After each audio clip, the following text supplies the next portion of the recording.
এখানে ভোট থাক আর ভোট না থাক, তৃণমূলের সন্ত্রাস অব্যাহত। একবার ভোটে জিততে সন্ত্রাস করতে হয়, আরেকবার ভোটে হারানোর পর সন্ত্রাস করতে হয়। অথচ বাংলার মুখ্যমন্ত্রী বলে থাকেন যে বাংলার মানুষের সমর্থন নিয়ে তিনি ক্ষমতায় আসছেন। তাই যদি হয়, বাংলার মানুষের স্বতঃস্ফূর্ত সমর্থন পেয়ে যদি আপনি জয় হাসিল করেন, তাহলে এত বোমাবাজির কেন প্রয়োজন হয়, এত আক্রমণের কেন প্রয়োজন হয়, এত সন্ত্রাসের কেন প্রয়োজন হয়? এই প্রশ্নটা আমাকে বারবার তাড়া করে দেয়। আজকে তো মুখ্যমন্ত্রীর দায়িত্ব সন্ত্রাস মুক্ত বাংলা তৈরি করা। আপনি জানেন এই বাংলায় বিদেশি পুঁজি বিনিয়োগ কমে যাচ্ছে বছরের পর বছর। যা পুঁজির বিনিয়োগ হচ্ছে, সেই পুঁজির বিনিয়োগ হচ্ছে মহারাষ্ট্র, কর্ণাটক, পাশের উত্তরপ্রদেশ, এই ইউপিতেও বিনিয়োগের পরিমাণ বাড়ছে, ঝাড়খণ্ডে বাড়ছে, আর আমাদের রাজ্যে কমছে। হতে সব থেকে বেশি রুটির দরকার আমাদের রাজ্যের জনসংখ্যার অনুপাত। কখন সরকার এই বাংলায় শিল্প স্থাপনে মনোনিবেশ করবে জানা নাই,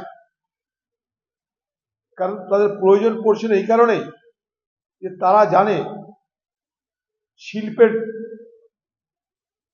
সংস্থার এ বাংলায় প্রয়োজন নেই। শিল্প স্থাপন করি বা না করি, রুটি রুজির ব্যবস্থা করি বা না করি, ভোটে জেতার ব্যবস্থা আমার আছে। তাই ভোট বড় বালাই, বাকি সব ভোগে যাক। তাই বাংলা আজ পরিযায়ী শ্রমিকদের সব থেকে বড় প্রোডাকশন সেন্টার হয়েছে। এই বাংলা কোথায় যাবে, এই বাংলার কি হবে, বাংলার ভবিষ্যৎ কি, এটা ভেবে আমি ব্যক্তিগতভাবে অস্বস্তি বোধ করি এবং আতঙ্ক বোধ করি। না, তৃণমূল নেতৃত্ব ভয় পাচ্ছে যে বাংলায় 2026 তাদের রেজাল্ট 2024 লোকসভা মতন হবে না।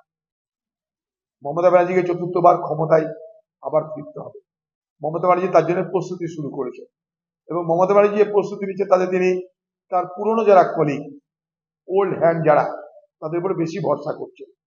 খোকাবাবুর উপরে বা খোকাবাবুর টিমের উপরে ভরসা না করে দিদি তার নিজের যে ওল্ড ট্রাস্টেড হ্যান্ড, সেগুলোর উপরে বেশি বিশ্বাস করছে।